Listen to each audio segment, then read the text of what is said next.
Hey everybody, LPB from Throttle Junkies here to unveil my 4x2 Slash. What do I mean by 4x2? Well, everyone knows we got the two-wheel drive Slash, the original, and they came out with the 4x4 Slash, which was an unbelievable machine, which is what this is, primarily. But what I decided to do, simply because I love rear-wheel drive because it's very difficult to drive compared to a four-wheel drive. It really takes all of your input. You got to really concentrate when you're driving. But I don't like the rear-wheel drive setup where the motor sits in the back. I do not like that at all. Never have, never will. So I was thinking one day, I said, you know what? This is the best of both worlds. So we took out our center shaft, obviously, sealed up the hole where the shaft would normally go through to kind of prevent any extra dirt from coming in. Took apart, obviously, all of your center diff, all of the axles, and if you can see in here, I better shut this baby down. Okay.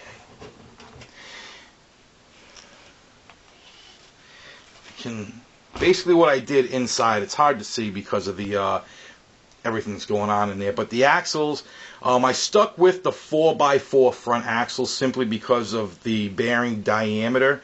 It's a bigger bearing. I believe it'll hold up better, so I simply used an axle end, dremelled it off. Beautiful fit. Some other things here, obviously we're running the Newcastle 1410 3800 kV motor. Obviously also this beautiful speed control right here, the Mamba Max Pro SCT. And for a servo, I'm running the high-tech 7955 TG. They say it produces 333 ounces of torque at 6 volts, which I am running. Unfortunately, after about having this system for a little while, I did realize I was having problems coming out of the last turn of the track. She'd be wanting to shut down, off on, off on, off on, and I got her wide open, so I know there's a problem. I was a little worried, did some research. Everyone else was having the same problem. Put in the Castle Creations BEC, and it is beautiful. Absolutely beautiful, no complaints. It immediately fixed the problem, and loved it.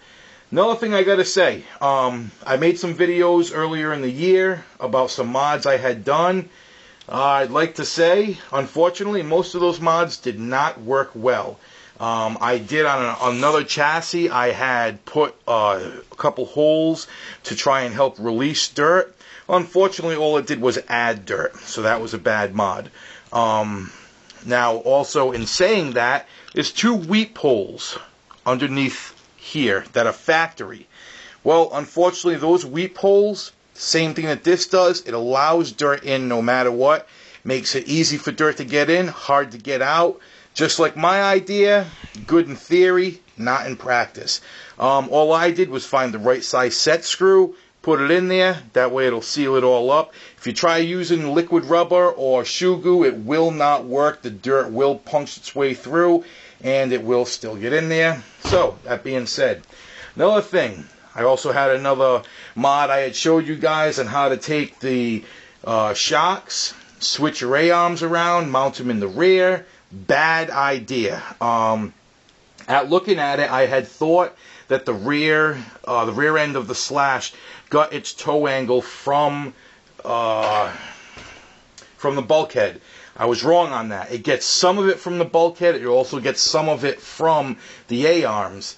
When you turn them around, you basically go from, your positive toe in, whatever they're running, like 3 degrees, I think, to a 0 or even a little bit of a negative toe in. And we all know that that is not good because the vehicle will not track right, especially if I had it in a two-wheel drive, because with a two-wheel drive, I've always ran by basically 3 degrees toe in on the rear and roughly like 1.5, 2 degrees toe out on the front. Helps the track very well. Another thing, if you've noticed, the receiver box, I have taken that out completely. Moved the speed control over where it would normally be right here, right next to the motor. I moved it up into the middle to give them both a little bit of space. mounted my receiver up front, get it away from all the moving components and the electronics as much as I could. And everything really is working out unbelievably well for this rig. Unbelievably well. Got some nice dirt guards that I built out of rubber that, fantastic. Anyone can do it. It's not a hard mod. But other than that, this baby is absolutely unbelievable. I thought this motor pushed it incredibly well as a 4-wheel drive. As a 2-wheel drive, I am absolutely blown away by this motor system. As you'll see by the video that we're going to have taking it out. And, that's that. Really want to thank you guys for watching. And stay tuned for the video upcoming of this thing going crazy. Thanks again, and keep racing. Here we go. Project 4x2 / 4x4 converted to 2-wheel drive with the new Pro-Line flo-tek Toyota Tundra body. Custom painted by yours truly. And programmed up nice. About to give you a little demonstration on what this baby can do. Powered by Castle. That's it. So, let's have some fun with this baby, huh?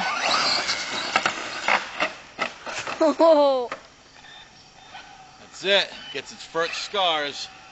I'd say that's a pretty powerful machine.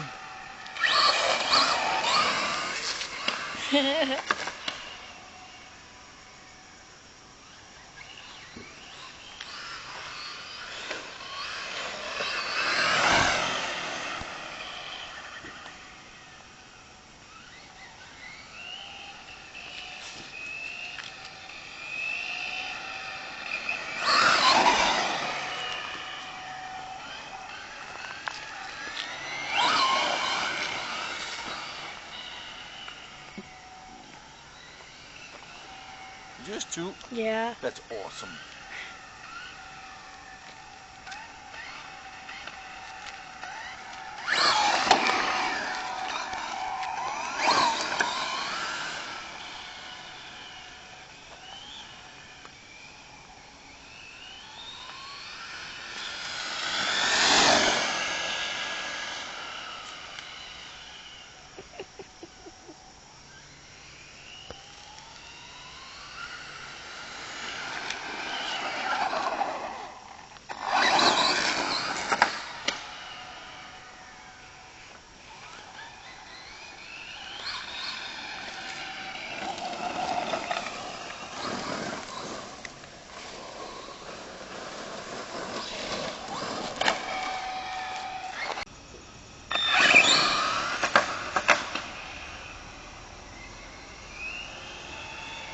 We'll do one more.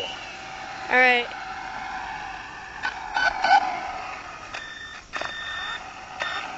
Whoa. You ready? Yeah.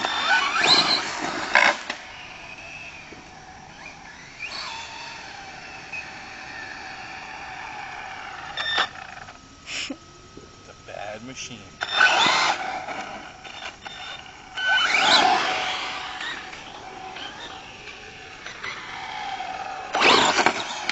Get that? Yes.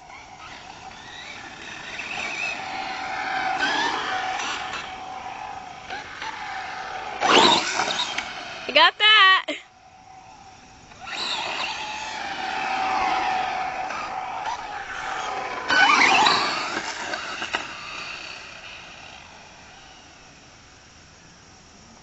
Stay still.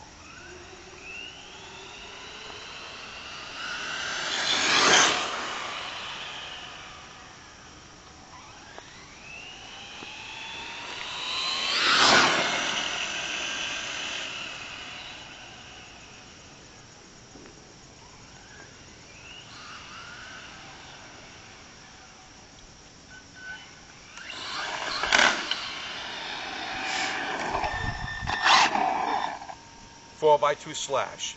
Great success.